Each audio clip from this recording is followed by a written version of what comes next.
প্রিয় দর্শক, এই যে আমাদের মধ্যে দেখতে পাচ্ছেন আমাদের মাদ্রাসার মোহতামিম সাহেব, আন্তর্জাতিক পুরস্কার প্রাপ্ত হাফেজ কারি মাওলানা ইসহাক বিন নূর সাহেব। হযরত গত 2 দিন হয় দেশে আসছেন। সবচেয়ে মজার বিষয় হচ্ছে উনি আপনাদের সামনে কোরআন তিলাওয়াত করবেন। এখন এই মুহূর্তে আপনাদের সামনে খুব সুন্দর সুমধুর কণ্ঠে কোরআন তিলাওয়াত করবেন। হযরতের জন্য প্রত্যেকেই দোয়া করবেন।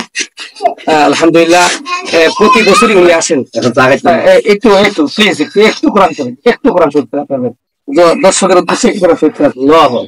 زين للناس حب الشهوات من النساء والبنين والقناطير المقنطرة من الذهب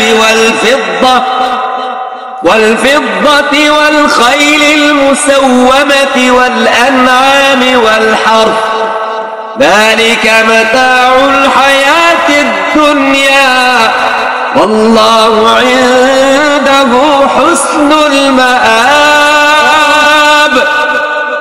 قل أنبئكم بخير من ذلكم للذين اتقوا عند ربهم جنات تجري من تحتها الأنهار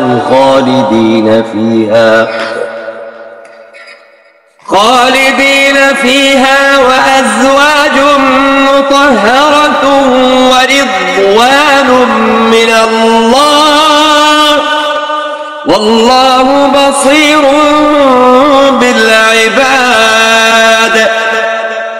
الذين يقولون ربنا إننا آمنا فاغفر لنا ذنوبنا وقنا عذاب النار الصابرين والصادقين والقانتين والمنفقين والمستغفرين بالأسحار شهد الله أنه لا إله إلا هو والملائكة شهد الله أنه لا إله إلا هو والملائكة وأولو العلم قائما بالقسط لا إله إلا هو العزيز الحكيم صدق الله العظيم। দর্শক, তেলাওয়াত শুনছেন, আপনি যতক্ষণ শুনতে থাকবেন আর মজাই লাগবে। প্রত্যেকেই এই কোরআন, যারা কোরআনকে ভালোবাসেন, মহব্বত করেন, ভিডিওটাকে শেয়ার দিবেন প্রথমে, এরপরে হযরতের জন্য মন ভরে প্রাণ ভরে দোয়া করবেন।